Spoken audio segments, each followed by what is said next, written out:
Welcome back to AfricaCom TV. It has been a wonderful, wonderful conference, of course, another successful one this year where we've been accelerating the conversations, the dialogues, the debates around the digital transformation of the African continent. Key to that is universal accessibility. And whenever we've spoken about universal accessibility, the question of disability has not really come up, which is the reason why Hanif Kruger is here. Hanif is an advocate, or advocacy member at least, of the South African National Council for the Blind. Hanif, lovely to have you here, and Brooke, who's accompanying you. Thank you for having me. That is the message you brought to AfricaCom this year, was it not? That when you do speak of universal access, do not exclude those who are disabled. Yeah, indeed, universal access by its definition means that you would design things in such a way that will remove barriers in order to provide an opportunity for all in society to participate. And how has your message been received, do you think? I honestly think that people and companies are not really aware of the meaning of universal access. They don't have really any sort of strategy around how to implement universal access and design. And I don't think that they are really forward thinking in this approach, especially it being AfricaCom. One would expect that issues, for example, around handsets and the penetration into rural communities, vulnerable groups, especially people with disabilities, and more especially women with disabilities. How do we address these issues? Internet of Things, for example, how do we address the issues of safety? We look at femicide being a critical issue in South Africa, for example, and across the continent. And just the statistics, 80 million people living with disabilities in Africa, and it's not a small number. So I was quite taken aback, to be very honest and frank, that this was not mentioned anywhere or actually even discussed or considered.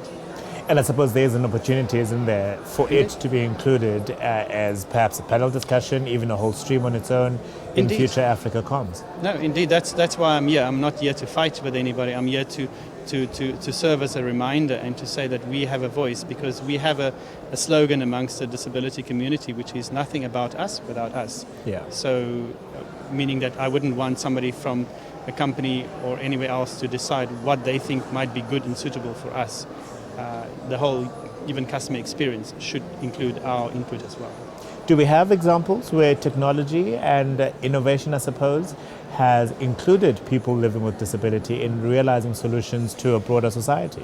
Yes, indeed. If you take banking as an example, you would select your bank, and tell me if I'm right or wrong, by looking at the product offering, what is it that you want from the product, what is it that you want to accomplish. Whereas I have to look at, as a primary key factor, I have to consider the accessibility of the app to me as a user on my phone, for example. So I don't have the luxury of saying, I want bank number A or bank number B. I have to stick with bank number G because it happens to be the most accessible. And I don't think that is fair. Not at all, not at all. But sorry, to answer the question, there's one bank who, by following universal standards in design of their application, made their app accessible without realizing it. And thusly, I'm using that particular bank. Whereas the other banks make a big hoo-ha, and they'll tweet, they'll respond to emails, they will dance around the whole issue, they'll fix a problem. When they push a new update, everything is broken again. So I might be in the position where I want to pay Noluntu, and my speech says Noluntu, but I end up paying Tapelo. Yeah. And that is very disrespectful. It emphasizes our disability, and I think we as a disability community, specifically referring to the financial sector, we are not receiving a good deal. It's interesting you say that the app is optimal from this bank because they decided to follow, I suppose, what is universal access as defined.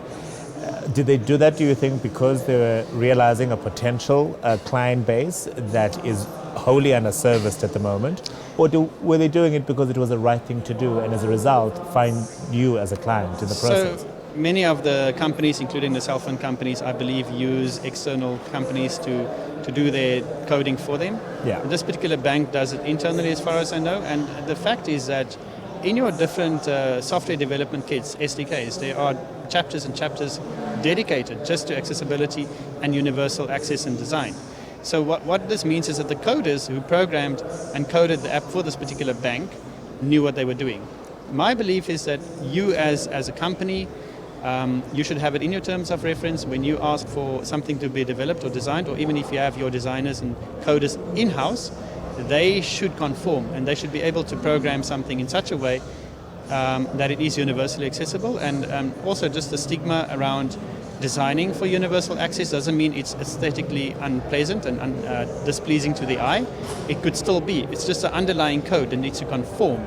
And for them to realize that if it's not conforming, they should tell them, go back to the drawing board without any additional charge. And fine, I just want to add something to that as well. Google will mark your website down if you don't follow good coding practices. You can have the best content, you can have the best search engine optimization strategy, but if your website doesn't conform with HTML5 standards and WC3 standards, then you will be marked down. So that might be an incentive for companies to consider what I've just said. Should they be driving their own incentivizing, I suppose, for a wholly inclusive universal access to any kind of coding that they are writing? Or do you think entities like government, for example, could play a very big role in advocating and pushing for universal access as far as these products and technologies are concerned? I'm engaging with government. I'm serving on the Disability ICT Forum and the Affordability and Accessibility Group, where we deal with various sectors. For example, accessible websites, accessible mobile technology, employment, transport and ICT, and I serve on all those committees. So we're engaging with government, and there's a lot of policies, but a lot of hesitation to actually implement these recommendations. Now the South African government is obligated. We have signed the United Nations Conventions on the Rights of Persons with Disabilities in the late 2000s, I think 2007 or 8. And on top of it, we have ratified it, which legally means that we have to domesticate and our laws has to conform with that UNCRPD.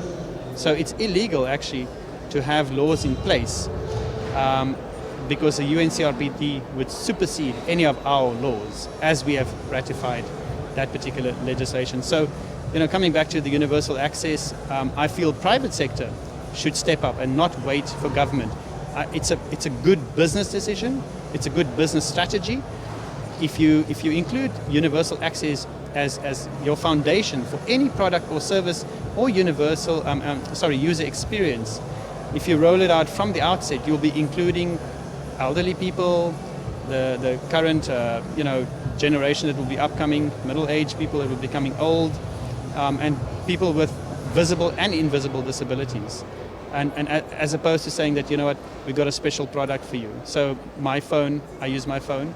It's got speech. I can probably take your phone and use it as well. That's because of universal access and mainstreaming of assistive technology.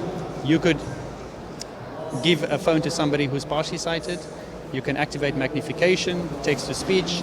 You can talk to your assistant, whichever assistant you're using. And those things were not available 10 years ago, or let's say 15 years ago.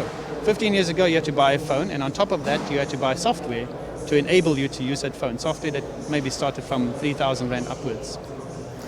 Well, I'm hoping when you come back here next year, Hanif, you would have seen some movement in the right direction in this space. Thank you very much for coming to join us. Hanif Kruger is in advocacy with South African National Council for the Blind, and of course, Brooke has accompanied him to this interview.